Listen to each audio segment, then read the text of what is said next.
नमस्कार दोस्तों, आज इस वीडियो में हम आपको बैसाख चौथ यानी संकट नाशनी चौथ की कथा सुनाएंगे। किसी गांव में एक बूढ़ी अम्मा और उसका पुत्र रहता था। वह गायों को चराकर अपना पालन पोषण करता था।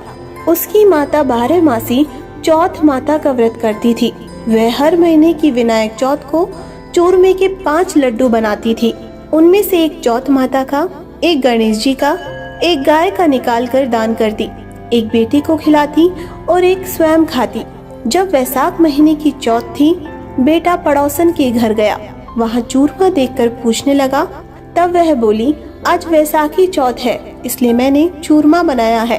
तेरी माँ तो हर चौथ को ही बहुत सारे लड्डू बनाती है, पर तुझे केवल एक ही लड्डू खाने को देती है।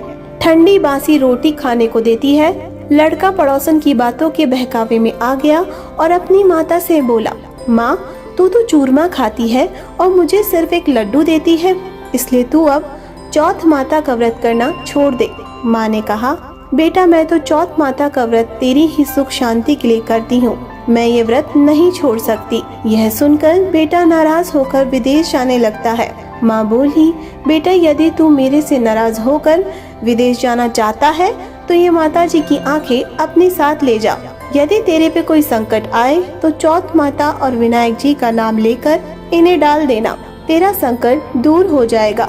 लड़का आंखों को लेकर विदेश चला गया। रास्ते में उसे एक खून से भरी हुई नदी मिली जिसे पार करना असंभव था, लेकिन उस संकट की घड़ी में उसे अपनी माँ की याद आई और उसने एक आंख चौथ माता का नाम लेकर उस नदी में डाल दी और कहा, चौथ माता यदि तू सच्ची है और मेरी माँ मेरे लिए ही तेरा व्रत करती है तो यह नदी दूध और पानी से भर जाए और मुझे रास्ता मिल जाए। उसके ऐसा कहते रास्ता मिल गया। आगे चलने पर भयंकर जंगल से भी उसे इसी प्रकार आंखें पूर कर गुजरना पड़ा। आगे चलकर एक नगर में पहुंचा। उस राजा के यहाँ रोज एक मिट्टी के बर्तन का अलाव पकता था। वह अलाव तब पकता था जब उसमें एक आदमी की बलि दी जाती थी, यानी एक आदमी को बर्तनों के साथ चुन दिया जाता था।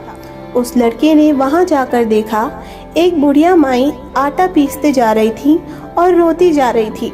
लड़के ने इसका कारण पूछा।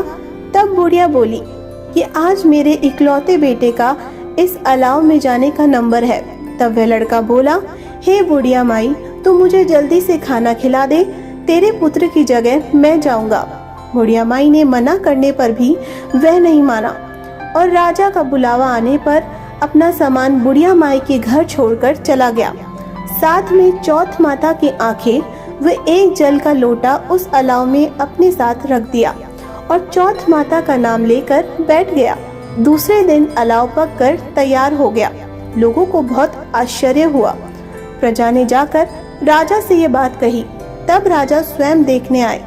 अलाव में से बर्तन निकाले जाने लगे तो अंदर से आवाज आई, धीरे धीरे बर्तन उतारो, अंदर मैं हूँ। तभी राजा ने आवाज सुनकर कहा, तू अंदर कौन है, कोई भूत प्रेत है या कोई देव? तब वह लड़का बोला, कल जिस लड़की को तुमने अलाव में चुना था मैं वही लड़का हूँ। लड़का बाहर आया। बाहर आने पर बुढ़िया माई व राजा के पूछने पर उसने कहा कि यह सब चमत्कार मेरी चौथ माता व विनायक जी के व्रत का है। मेरी माँ मेरी सलामती के लिए व्रत करती है, उन्हीं के प्रताप से आज यह भयानक संकट दूर हुआ। राजा को विश्वास नहीं हुआ।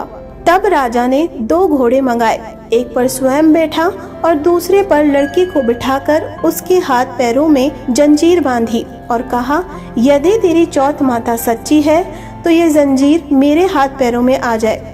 लड़के ने चौथ माता का आँख पूर कर कहा, हे गणेश जी महाराज, आप ही मेरी रक्षा करना। इतना कहते ही भगवान की कृपा से वह जंजीरें खुलकर राजा के हाथ में जा गिरी। राजा, रानी व प्रजा ने चौथ माता का चमत्कार अपनी आंखों से देखा। उसी दिन से वे सभी चौथ माता व विनायक जी के परम भक्त हो गए। राजा ने अपनी राजकुमारी का विवाह उस लड़की के साथ कर दिया और बहुत सारा धन वैभव देकर उसको विदा किया। अब वह दोनों वर वधू अपने गांव पहुँचे तो लोगों ने जाकर बुढ़िया माई को बताया कि तेरा बेटा बहू को साथ लेकर आ रहा है। तब वह बोली, अरे नहीं, मेरे भाग्य में बहू बेटे का सुख कहाँ। वह ऐसा कह ही रही थी कि दोनों जने उसके पैरों में गिर गए और बेटा अपनी माँ से माफी मांगने लगा और कहने लगा, यह सब चौथ माता की कृपा है, आज मैं तेरे सामने खड़ा हूँ। उसके बाद उसने सारी नगर में ढिंडोरा पिटवा दिया कि सारी सुहागिनें बेटे की माँ हो सके तो लड़कियां भी चौथ माता का व्रत करें और हो सके तो पूरी 12 महीने की चौथ करें, नहीं तो चारों बड़ी चौथ करें, नहीं तो 2 चौथ तो अवश्य ही करें। हे चौथ माता, जैसे तुमने बुढ़िया माई और उसके बेटे को दिया वैसा सभी कहानी सुनने वाले और कहने वाले को देना। बोलो चौथ माता की जय।